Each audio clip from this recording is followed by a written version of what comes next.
it that you think India may have a bright future?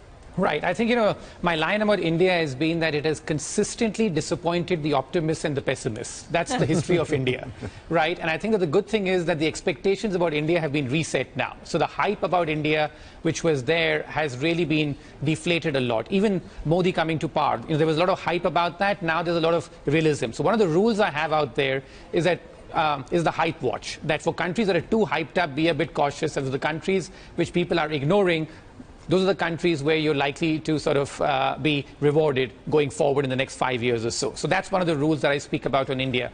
But the other issue about India, which I feel is, which is fine, is the fact that in India, the problems are just not as acute in other parts of the world. So it's a bit of a relative game as well. And the fact that the rest of the region, South Asia, is beginning to do better. So even the other countries like Bangladesh, Sri Lanka, and I dare say Pakistan, those countries are beginning to do better, and that should help the region as such. To go into your 10 principles just a little bit here. So India, the population's growing. That's good under one of your principles, right? The location, as you said, the geography, being able to take advantage of its location. On the other hand, political reform, the importance of political reform. Prime Minister Modi came in, wanted to reform, hasn't worked out yet the way he expects to. And also government regulation. There's a lot of government regulation in India. Yeah, there's a lot of state meddling which happens in India. And, so the entire chapter on perils of state, in fact, is very focused on that. But I feel that it is somewhat reducing. So like this is all about change. Like all these 10 rules focus on change. If you look at the absolute snapshot, it'd be very difficult to. And in today's environment, you have to remember one thing more, which is that there's no country in the world which will score well on all the 10 rules. Right. There's not one country today which will score well on all the rules. Well, when you say it's improving, you should tell that to Apple and Tim Cook right now, right, who can't get their stores into India because of government regulation, because they have to have local ownership. There are lots of problems in India. But the thing about India is that the base is so low. And, like in terms of their per capita income is only $2,000. Whereas China now has become a truly middle-income country. And the problems China faces are very different compared to India does at such a low base. When one of the other items on your 10-point list of rise and fall of nations is the good billionaire, which I love that term. Right. Explain it.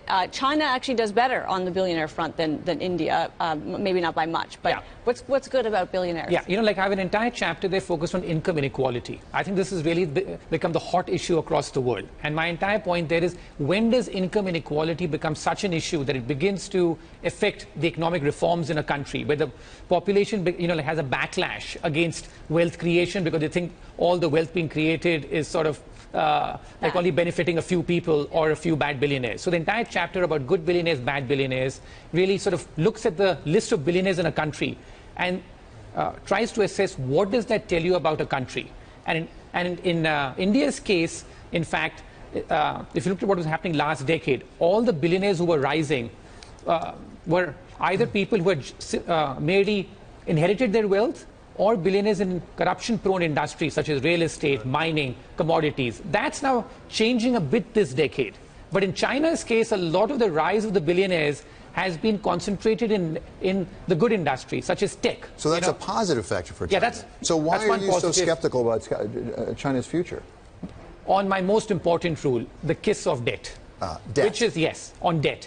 That every single economic miracle in history has ended when a country has accumulated too much debt over a short span of time, which is when the debt increases very rapidly.